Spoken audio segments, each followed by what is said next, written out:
Good morning students. तो जैसे कि हमने देखा आगे कि टूटन खातून जो है वो कौन थे, डिस्कवरिंग टूथ, जो टूथ थे वो कौन थे, छोटी सी उम्र में वो राजा बन जाता है और उसकी जो मम्मी रहती है उसको फॉरेंसिक, उसके ऊपर एक्सपेरिमेंट स्टडी करने के लिए उसके कहते हैं ना कि 1922 में डिस्कवर किया था first time and after 80 years उसको फिर सिटी स्कैन किया जाता है और वो फर्स्ट मम्मी थी जिसको सिटी स्कैन किया गया था, टूट की मम्मी। और यहाँ पे इस तरीके का रिकंस्ट्रक्शन, मतलब आगे हमने देखा कि उसको स्टडी करने के लिए वो क्या करते, कॉफिन में से बाहर निकल स्टडी करते, मतलब सिटी स्कैन इंसान का होता है, मम्मी का नहीं होता, बट उसको फर्स्ट टाइम स्टडी किया गया था ऐसी। और कहते हैं ना कि सिटी स्कैन का जो मशीन था, जो सिटी स्कैन के लिए जो इक्विपमेंट, जो रिक्वायरमेंट रहती है, वो किसी ने उसको डोनेट किया था स्पेशल ये मम्मी का सिटी स्कैन करने के लिए। और वो साइमन नाम के जो पर्सन थे उन्होंने उसको डोनेट किया था, ठीक है। और जो कौन किस किस ने क्या डिस्कवर किया और फिर 1968 में भी इसको एक बार खोला गया था, कौन थे वो सारे नाम पीछे आते हैं लास्ट में। तो the gazed at the murals on the walls of the burial chamber and peered at its gilded face, the most shrinking features of his mummy-shaped outer coffin lid.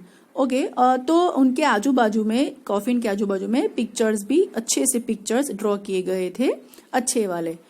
And उनका जो कॉफिन था उसको कैसे बंद किया गया था, उनकी बॉडी के हिसाब से उसको बना के फिर बंद किया गया था। और मोस्टली कहते हैं ना कि फर्स्ट जिसके अंदर वो बंद करते होंगे वो लकड़ी का होता होगा, खास करके पहले के जमाने में चीड़ और जो लकड़ियां रहती थी उसमें उनको ऐसा शेप देके उनकी बॉडी का फिर उनको बंद किया होगा अंदर। Perhaps pondering Todd's untimely death in his late teens, or wondering with a shiver if the Pharaoh's curse, death or misfortune falling upon those who disturb him was really true. और उनको इस तरीके से बंद किया गया, ऊपर भी इस तरीके से लिखा होता है ताकि उनको कोई डिस्टर्ब ना करे। जो उनकी लाइफ है डेथ के बाद की, उनकी जो जर्नी है वो उसके अंदर उनको कोई परेशान ना करे, डिस्टर्ब ना करे। तो इसीलिए उनको इस तरीके से ममीज को बनाते हैं, सजाते हैं और फिर उसको बंद करते हैं। और आजू बाजू में भी बहुत सारी रिचीज एंड ज्वेल्स और सारी इत्तर, ये सब कुछ परफ्यूम जो छाट के उसको ऐसे अच्छे से बंद करते हैं। और उनके पहले के जमाने में उनके पास ऐसी औषधि या जो दवाई या मेडिसिन भी ऐसी थी जिसको वो मम्मी के ऊपर आजू बाजू में डालते थे ताकि चींटियां या फिर कोई कीड़े मकोड़े उसको खाए नहीं, परेशान ना करे और वो लॉन्ग लाइफ, लंबे टाइम तक वो बॉडी वैसी की वैसी रहे। इसीलिए हम लोग जब भी, मतलब आर्कोलॉजिस्ट जो होते हैं वो जब भी बॉडीज को, मतलब मम्मी का ये जो कॉफिन होता है, जो टॉम होता है, उसको खोलते हैं, ठीक है, तो देखना उन कभी अभी भी कहते हैं ना कि हम उनके जो कभी कभी बॉन्स होते हैं ना उसको हम जज कर सकते हैं, देख सकते हैं, एकदम राख नहीं हो जाता। वरना किसी भी बॉडी को आप लॉन्ग इतने सालों के लिए, 100-200 साल के लिए अगर आप रख लो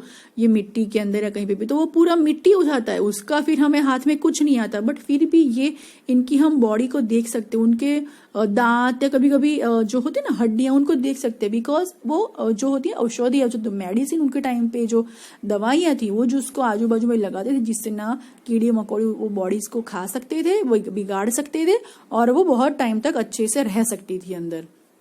क्योंकि उनको ऐसा होता था, एक्चुअली अगर अच्छे इंसान होते थे वो तो उनको अच्छे से दफनाते थे, अगर खराब इंसान होते थे तो भी उनको खराब तरीके से दफनाते थे, है ना। उनको पनिशमेंट भी उनको ऐसे मिलती थी, उनको जिंदा दफनाया भी जाता था, बट इट वाज डिफरेंट, ठीक है, वो अलग है। बट हम जो भी पढ़ रहे टूट के बारे में, तो वो एक अच्छा राजा था, तो उनको बहुत अच्छे से दफनाया गया था, उनको बरी किया गया था अच्छे से। तो उनके लिए बहुत सारी जो कहते हैं ना फैसिलिटीज वो टॉम के अंदर, वो कॉफिन के अंदर रखी हुई थी।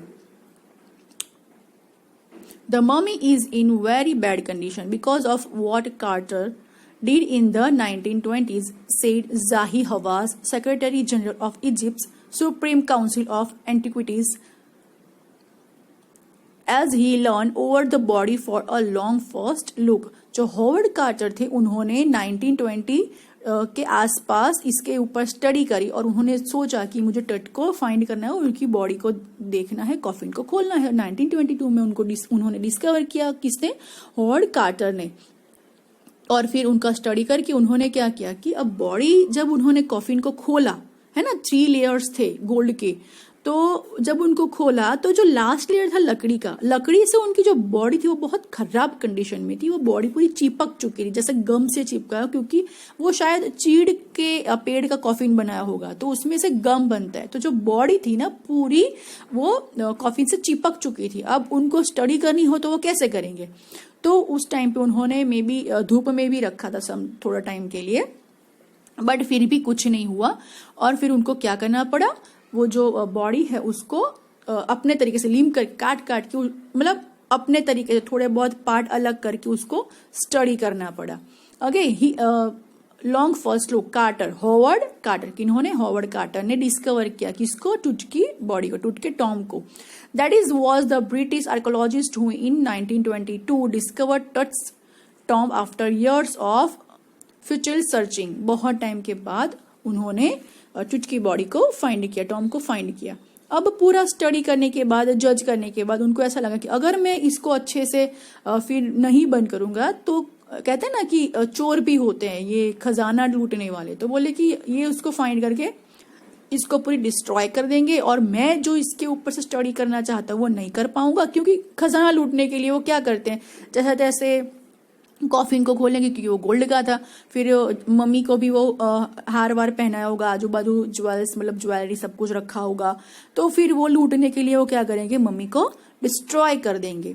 इसीलिए वो क्या कहते हैं कि अब तो मुझे ये मम्मी जो है उसको कुछ भी करके निकाल के उसकी स्टडी करनी पड़ेगी। इसीलिए उन्होंने थोड़ा वो बॉडी को काटा होता है। फिर नो डाउट अच्छे से रखा होता है वापस से, बट फिर भी वो कहते हैं ना कि बॉडी को एक बार जो चिपकी हुई थी उसको अलग करते हैं वो। Its contents through hastily ransacked in antiquity were surprisingly complete. They remain the richest royal collection ever found and have become part of the pharaoh's legend. Stunning artifacts in gold, their eternal brilliance meant to guarantee resurrection, cause a sensation at the time of the discovery and still get the most attention. But Tut was also buried with everyday things he had want in the afterlife: board games, a bronze razor, linen undergarments, cases of food and wine. अब क्या क्या चीज उन्होंने रखी थी।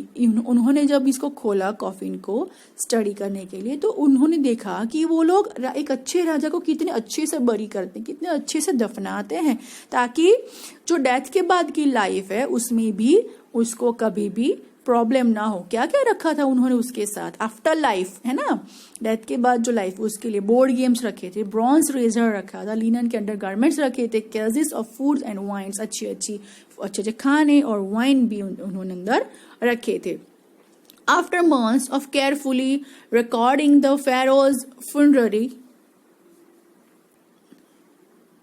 funerary treasures, Carter began investigating his 3 nest coffins. Opening the first, he found a shroud adorned with garlands of willow and olive leaves, wild celery, lotus petals, and cornflowers, the faded evidence of a burial in March or April. जब उन्होंने 3 layers खोले तो first layer 1 bye 1 क्या था कि जैसे उन्होंने first layer खोला गोल्ड का तो उसके अंदर फिर क्या क्या निकला। मैंने बोला था ना कि ताकि चींटियां, कीड़े मकोड़े जो होते हैं, जो इंसेक्ट होते हैं, वो बॉडी को खराब ना करे, इसके लिए उसके कारण ऑलिव्स, लोटस, कॉर्नफ्लोर के लीव, मालाएं, जो आजू बाजू ऐसे उन्होंने उसका कवर किया हुआ था ताकि बॉडी जो है वो बहुत अच्छे से रहे और उसमें से बदबू ना आए, स्मेल ना आए और अच्छी सी स्मेल आती रहे। ओके, तो गार्लैंड्स मतलब मालाएं, विलो, ऑलिव लीव्स की जो थी मालाएं थी, wild celery and lotus petals, cornflowers, ये सब उन्होंने आजू बाजू सजा के रखा था। When he finally reached the mummy, और जब फाइनली वो मम्मी तक पहुंचे उसके 3 लेयर हटाने के बाद, Though he ran into trouble, the ritual resins had hardened, cementing tooth to the bottom of his solid gold coffin. No amount of legitimate force could move them. Carter wrote later what was to be done. और ये जो भी वो study कर रहे थे ना, वो लिखते भी जा रहे थे कार्टर कि मुझे क्या क्या फेस करना पड़ा, कितनी प्रॉब्लम्स हुई, किस तरीके से मैंने टूट की बॉडी को निकाला, जब मैंने खोला तो कितने लेयर थे, हर एक लेयर में क्या था, किस तरीके से उसको सजाया हुआ था, उसके पास क्या क्या रखा हुआ था, हर एक चीज कार्टर ने जो स्टडी के टाइम की थी वो सब लिखी हुई थी. अब प्रॉब्लम, मैंने बोला ना कि प्रॉब्लम ये हुई कि उसकी बॉडी चिपक गई थी पूरी. तो अब उसको निकाले कैसे, रेजिन्स मतलब चिपक गई थी, उसको अब निकाले कैसे, कैसे उसको अलग करेंगे. The sun can be down like a hammer this far south in Egypt and Carter try to use it to loosen the resins for several hours. फिर उसको सनलाइट में थोड़ा टाइम के लिए रखा ताकि गर्मी शायद वो अपने से अलग हो जाए, बट ऐसा नहीं हुआ. He set the mummy outside in blazing sunshine that heat it to 149 degrees Fahrenheit. अब उसके लिए भी ऐसा नहीं होता कि हमने कहीं पे भी रख दिया तो निकल जाएगी, नहीं, क्योंकि वो मम्मी इतने साल पुरानी, कितनी 3300 ईयर्स पुरानी थी, तो उसको डैमेज भी हो सकता था. तो उसके लिए एक टेम्परेचर सेट करना पड़ता था. कितना टेम्परेचर था, 149 डिग्रीज फ़ारेनहीट पे वो मम्मी को बाहर सनलाइट में रखा गया ताकि उसका जो रेजिन्स, जो गम था जिससे वो चिपक गई थी, वो निकल जाए. Nothing but he reported with scientific detachment that the concealated material had to be chiseled away from beneath the limbs and trunk before it was possible to raise the king's remains. But वो नहीं हुआ. फिर उसने बोला कि मुझे limbs bye limbs उसको थोड़ा थोड़ा करके काट के उसको स्टडी करना पड़ा मेरे तरीके से. यहाँ पे देखिए आप, ये ना पूरा मैप दिया हुआ है, ठीक है. ये Cyprus, Lebanon, Israel, Asia, Syria, और ये देखिए Cairo, Memphis, New Kingdom during Tutankhamun's reign. अभी जो प्लेस है तो उसको क्या बोला जाता है, अमारना. जब उसके टाइम पे टूटानखाटेन के टाइम पे जो जिसका नाम अखेटेटन था, वो उसका नाम अभी अमारना है. अमारना अभी वो जो उसका जो कंट्री था वो अमरना के नाम से है. अमारना, देखा, ये इजिप्ट है, इजिप्ट का पिरामिड शायद है. ओके, ये अफ्रीका, ये इजिप्ट, ये सारी बॉर्डर यहाँ पे बताई हुई इजिप्ट की.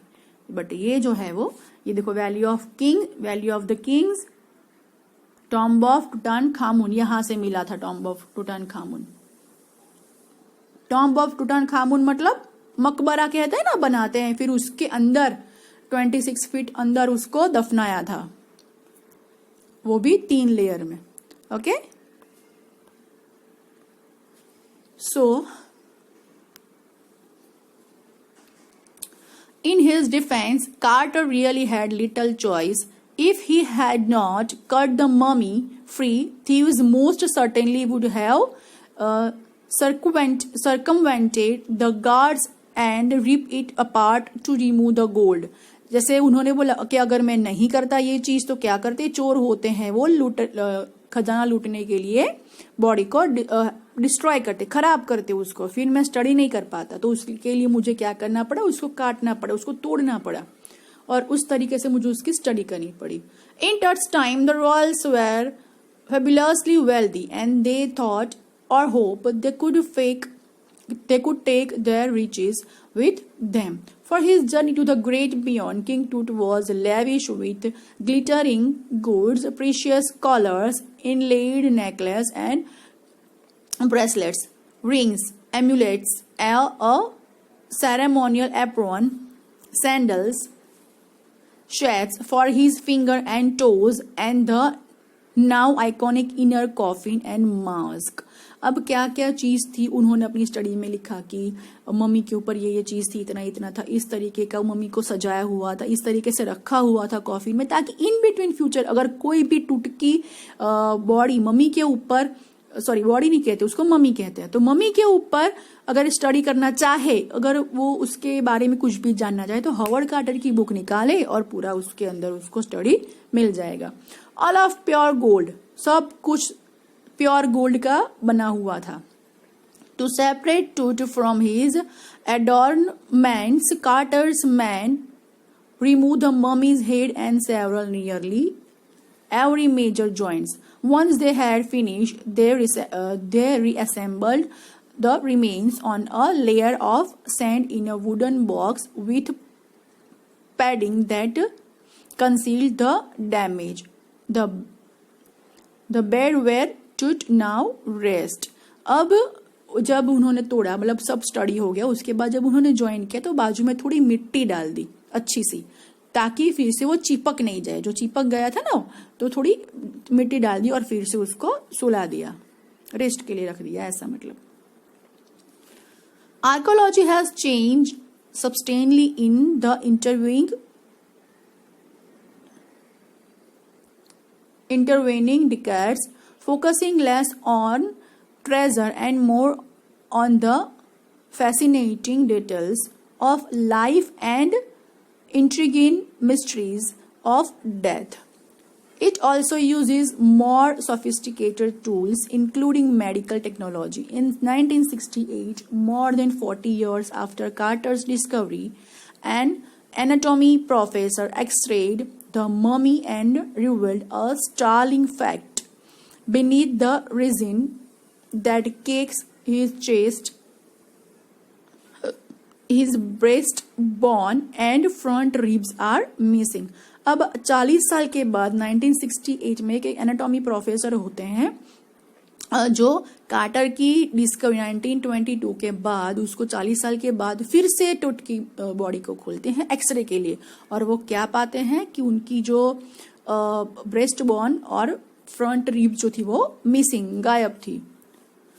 Today diagnostic imaging can be done with computer tomography और सीटी स्कैन, कंप्यूटर टोमोग्राफी और सीटी स्कैन कह सकते हैं, by which hundreds of x ray in cross section are put together like slices of bread to create a three-dimensional virtual body. What more would a CT scan reveal of Tut than the X-ray, and could it answer two of the biggest questions still lingering about him? How did he die, and how old was he at the time of his death? अब x ray जब उन्होंने सारे ले लिए, फिर से उसको बंद कर दिया गया। फिर मैंने बोला ना कि 2005 में फिर से सीटी स्कैन के लिए उसको खोला गया कि ये जानने के लिए कि वो कैसे मरे, और जब वो मरे थे तब वो कितने साल के थे, मतलब कितने साल के आसपास उसकी डेथ हुई, क्योंकि यहाँ पे बताया हुआ है कि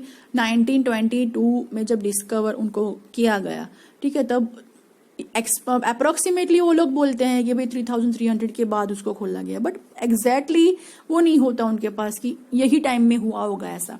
तो उसके लिए उन्होंने एक्सरे एंड सीटी स्कैन किया। King Tut's demise was a big event even by royal standards. He was the last of his family's line, and his funeral was the death rattle of a dynasty. But the particulars of his passing away and its aftermath are unclear. तो ये जो उनकी जो death थी वो एक बहुत बड़ा इवेंट यहाँ पे बताया हुआ है, और एक रॉयल स्टैंडर्ड, वो एक फैमिली भी, उनकी फैमिली के बाद जो है वो लास्ट थे, उनके बाद की कोई हिस्ट्री हमें नहीं मिलती, टूट के बाद की क्या हुआ, किस तरीके का हुआ, बट उन तक की डिस्कवरिंग टूट जो है तब की हमारे पास हिस्ट्री है। उसके बाद क्या हुआ, उनकी फैमिली का क्या हुआ, कुछ हमारे पास नहीं है। वो शायद उनकी फैमिली के एक लास्ट किंग कह सकते हैं ना, राजा महाराजा के टाइप, जो एक सही में राजा है, बस उनकी जो हिस्ट्री है वो फैमिली की, उनकी लास्ट हिस्ट्री है, उसके बाद हमारे पास कुछ नहीं है।